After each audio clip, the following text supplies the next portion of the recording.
this year is leaving no one behind.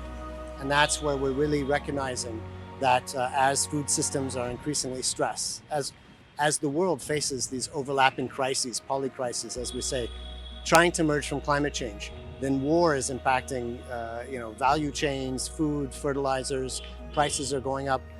The impact first is felt the most by those who are most vulnerable, obviously. Poor populations, rural populations, oftentimes women, children, different landless laborers, smallholder agricultural households, this sort of a thing. So it's critically important that we ensure that we have the data and we have the systems to reach those people who are suffering undernourishment and lacking access. Because at the moment, food availability still is not the issue. Worldwide, there's enough food for everybody. It's a question of accessibility.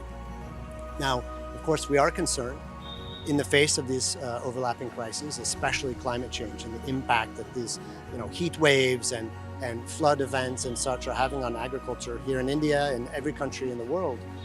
We are concerned looking ahead, availability might become a problem in the next year, 2 years, 5 years ahead. So we have to prepare for that.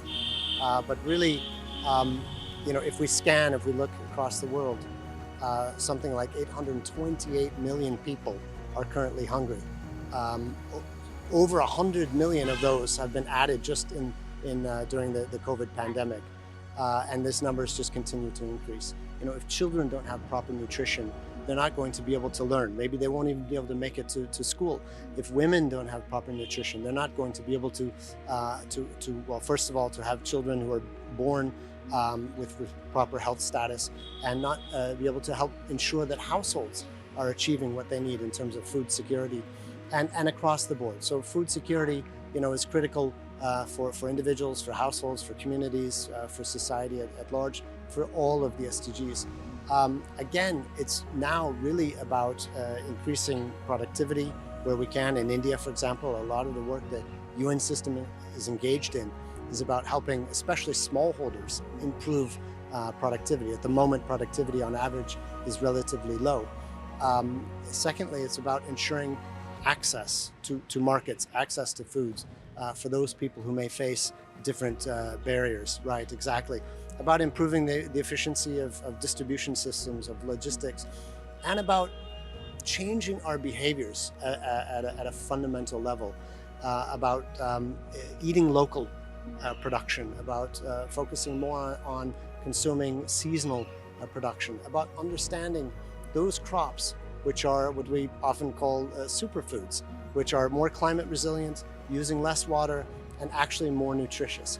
So here, for example, I'm very pleased that we are very pleased that India, it was really India's initiative to propose millets as next year's superfood. So next year will be the year of the millets. It's really important that we transition a lot of the production away from monocropping and away from certain food products that are low value in nutrition, high consumption in terms of water, and not very resilient to climate as well. So changing the nature of the markets, changing the nature of what we eat, and understanding value in agribusiness and agri-systems in a different way.